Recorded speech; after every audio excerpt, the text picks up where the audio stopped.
Evet arkadaşlar, merhabalar. Bugün GSM iletişimde Samsung Galaxy S6 Edge, S6 Edge kamera, arka kamera ve cam değişimi yapacağız. Arka cam değişimini. Evet, gördüğünüz gibi arka kamerası nokta nokta lekeler var. Aynı zamanda bulanık.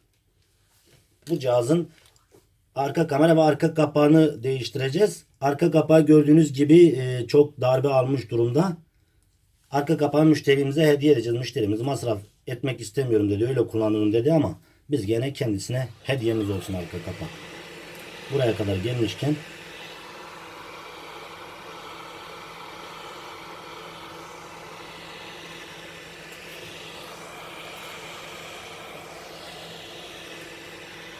arkadaşlar, bu arka cam kapakları değiştirdiğimiz zaman bunun arkasında NFC, NFC dediğimiz kablosuz şarj parçası var.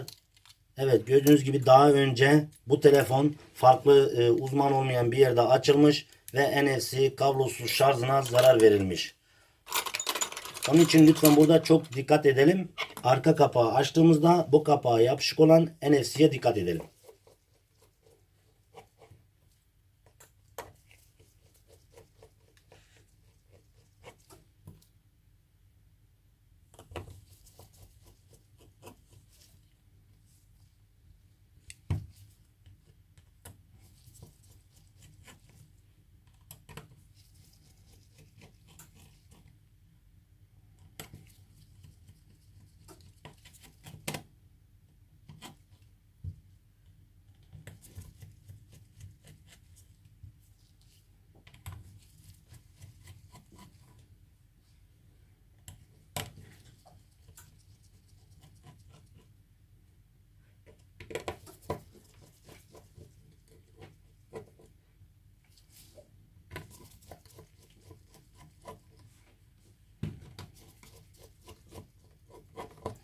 Arka kapağından söktüğümüz vida adeti toplam 13 adet olmalıdır.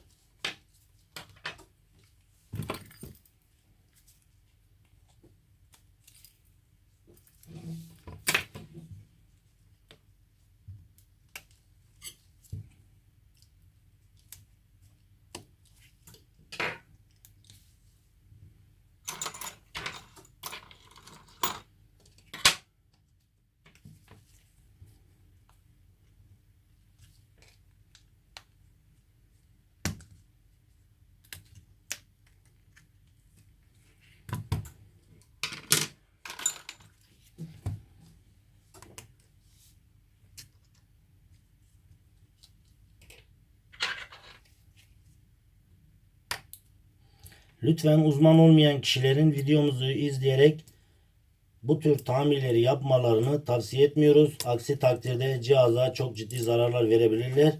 Örnekte gösterdiğimiz arka cam değişimi daha önce farklı bir yerde yapılmış ve NFC'sine, NFC'sine zarar verilmiş.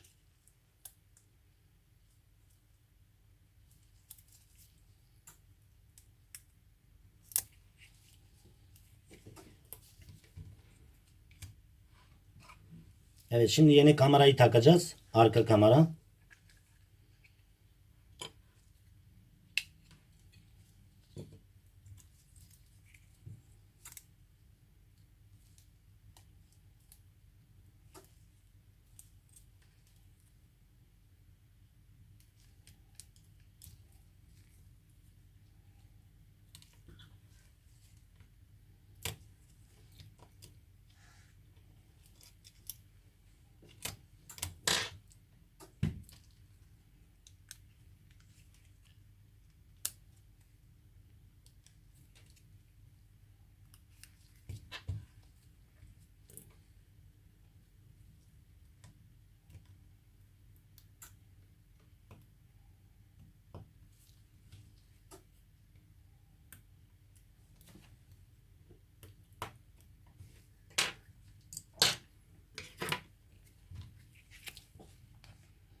Arkadaşlar şu arka kapağı tekrar hatırlatalım. Şu NFC'ye dikkat edelim. Arka cam kapağını söktüğümüzde daha önce gördüğünüz gibi şöyle cımbızla gösterelim. Şurayı yırtılmışlar daha önce. Daha önce farklı bir yerde açılmış cihaz. Zarar vermişler NFC'ye. Ondan dolayı lütfen dikkat edelim arkadaşlar. Bu videomuz bilgi amaçlıdır. Sadece abonemiz olan teknisyen arkadaşlarımız böyle bir işlem yaptığında herhangi bir hata yapmasın, acemilik çekmesin diye bilgi amaçlı paylaşılmıştır.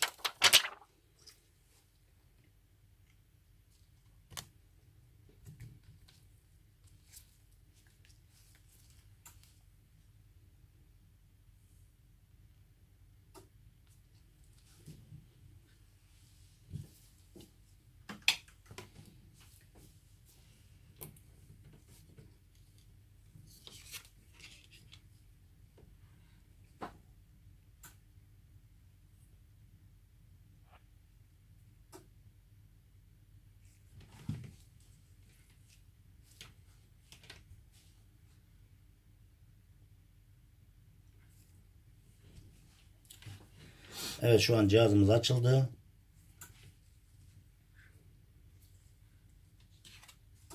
Evet, gördüğünüz gibi kamerası cam gibi pırıl pırıl bir şekilde, tertemiz bir şekilde S6 Edge arka kamera ve arka cam değişimi yapıldı. GSM iletişimde sim kart yuvasında takalım. S6 Edge arka kamera ve arka cam değişimi başarıyla gerçekleşmiştir. İzlediğiniz için teşekkür ederim.